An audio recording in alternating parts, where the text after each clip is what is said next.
Comment करने से पहले 100 बार सोचो और सवाल मत उठाओ, वरना मेरे से किसी दिन जूते खाओगे। जिस इंसान को इतनी अकल नहीं होगी, बदबख्त हैं ये लोग। अरे मेरे इन लोगों को शर्म नहीं आती। एमएलए, अरे वो ठेकेदार एमएलए जिनके पास पैसा है, अपने पास नहीं है। 1.5 लाख तनख्वाह है। एक मुलाजिम को पूछो तेरा घर चलता है।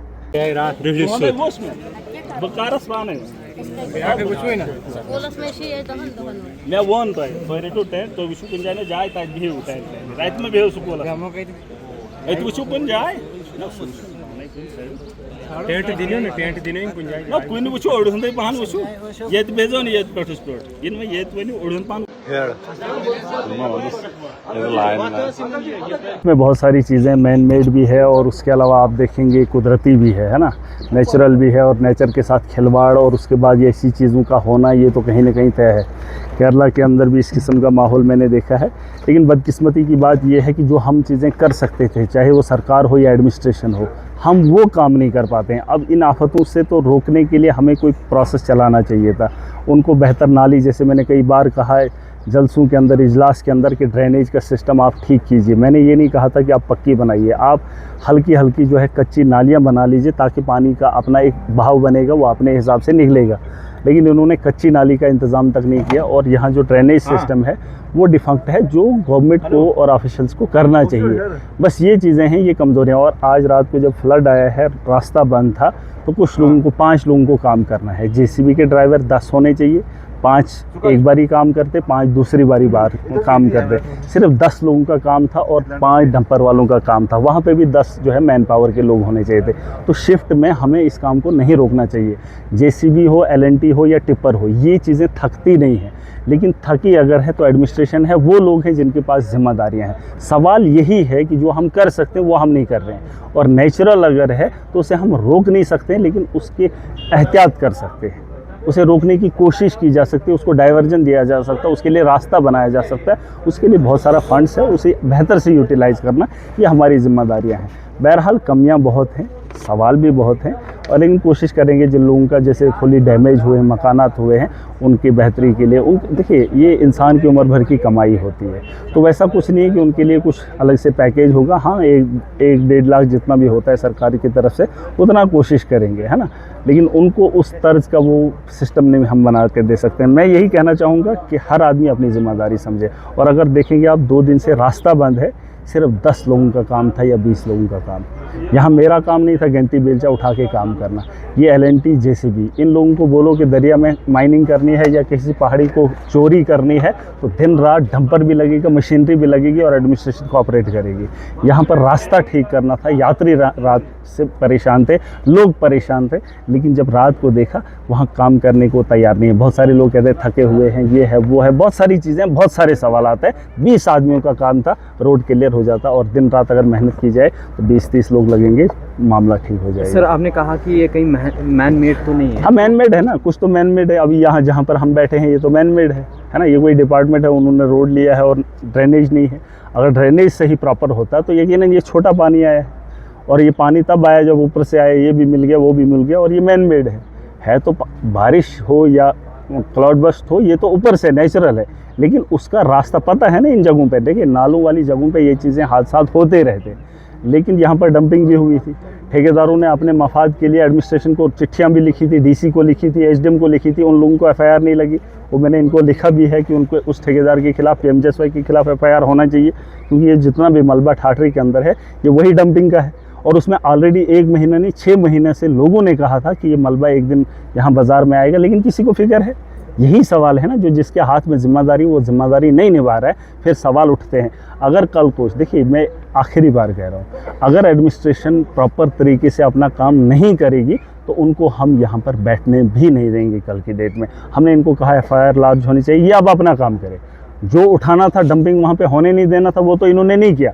अब जब वो डंपिंग वाला सारा यहाँ पर आया है, तो इनको उनके खिलाफ एफआईआर करनी चाहिए, चाहे वो पीएमजेएसवाई हो, चाहे वो ठेकेदार हो। अगर ये लोग उनके साथ मिलकर उस पर कार्रवाई नहीं करेंगे तो यकीन मानिए फिर अपने हिसाब से हम कार्रवाई सर, करेंगे। आप मुझे भी पूरी यहाँ पे उम्मीद है उस मौजूद पर थे। एफ आई आर सर, लगेगी। आप यहाँ पे मौजूद थे और आपने सारी सिचुएशन देखी। लोग काफ़ी परेशान हैं, लोगों के अंदर जो है पानी आ गया है, जितना भी इनके पास सामान था सब खत्म हो गया है। उसके बाद जो एलजी मनोज सिन्हा का एक ट्वीट आता है कि इनको जो है फौरी तौर मुआवजा दिया जाए। हाँ, बिल्कुल। मगर सीएम उमर अब्दुल्ला साहब है, उनकी तरफ से कुछ नहीं आया है। क्या देखिए, कुछ कहेंगे? उनकी तरफ से किसकी तरफ से क्या आया, मुआवजा इनको मिलेगा, लेकिन मैं आपको यकीन से कह रहा हूँ कि लाख रुपया 1.5 लाख रुपया बहुत सारे दुकानदारों की दुकानें जो हैं ख़त्म हुई है। इंश्योरेंस है, वो पता नहीं और भी कुछ पैसा लेते हैं, वो कुछ कहा जाता है उसको, उस किस्म का पैसा लोन उठाया है। मैंने इनको कहा है FIR लगाओ ताकि उसमें कार्रवाई हो और उन लोगों को मदद मिले। यही चीज़ें हैं जो एडमिनिस्ट्रेशन को करनी है। इन आफतों से जिन लोगों का नुकसान हुआ है, जैसे गाड़ियों का नुकसान हुआ है, इंश्योरेंस वाले भी अब टाइम पैसे लेने के वक्त हेलो हाय सर कहाँ पे हो, ये इंश्योरेंस वाले, फिर जब लेने की बात होती है महीनों या सालों जो है इनका दरवाज़ा खटखटाना पड़ता है। उन कंपनीज़ को भी मैं बताना चाहता हूँ जो इंश्योरेंस कंपनियाँ हैं, उस वक्त तुम हमारे घरों में आकर चाय भी पिलाते हो, दफ्तरों में लेकर चाय भी पिलाते हो और इंश्योरेंस करवाते हो, और जब इस किस्म की आपदा आती है और उस वक्त आप मुँह फेर लेते हो और हमें फिर कोर्ट और कचहरियों के साथ खड़ा होना पड़ता है। या तो इन इंश्योरेंस को इंश्योरेंस पॉलिसियाँ देना बंद करेंगे हम, या तो इस हालात में जो गाड़ियों का नुकसान हुआ, दुकानों का नुकसान हुआ, उसमें तो इनकी मदद होनी चाहिए।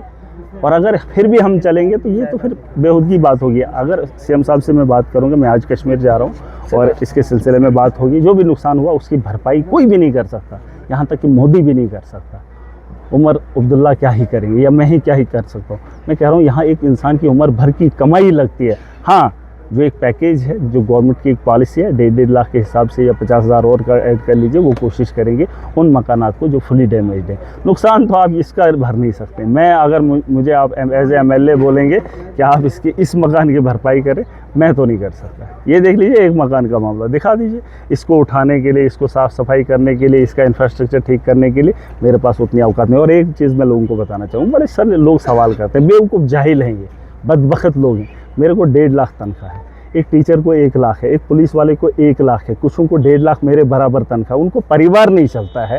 एक परिवार 3-4 बच्चे होंगे, माँ बाप को वो सुखाते नहीं हैं, बीवी और बच्चों के लिए 1.5 लाख उनके लिए कम पड़ जाती है। मेरे साथ जो एस्कॉर्ट होता है वो भी देखते हैं कि महराज हमें खिलाएगा, उनकी भी लाख रुपया तनख्वाह होती है। मेरी 1.5 लाख तनख्वाह है, मुझे परिवार है और 1.5-2 लाख आवाम है।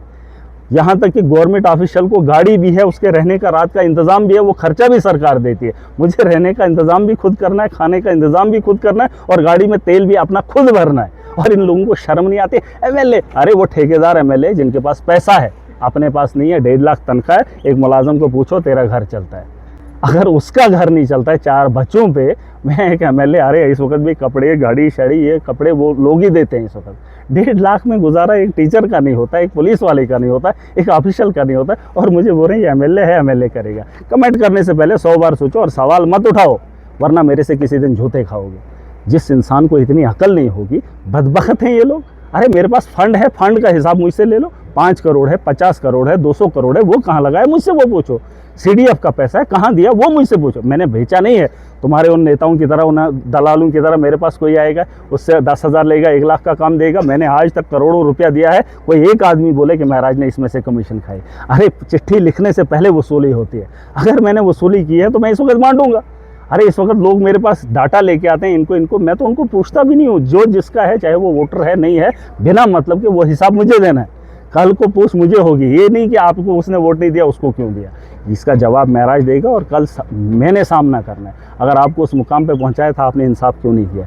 इंसाफ ये नहीं कि दुश्मन है उसको छोड़ दो, अगर दुश्मन है नुकसान हुआ दे दो, इसलिए नहीं कि ये कल को वोट देगा, क्योंकि वो हकदार होता है। और लोगों को बता दो, अगर लोग मेरी बात सुन रहे हैं ना, 1.5 लाख महराज को तनख्वाह, ऐसे मुलाजमों को देखो वो रोना रोते हैं, ड्यूटी भी नहीं करते। ड्यूटी करने में नहीं हम कहाँ जाएंगे, 1.5 लाख तनख्वाह क्या करेंगे, गुजारा नहीं होता। अरे 1.5 लाख महराज को है और महराज से गुजारे क्यों होंगे।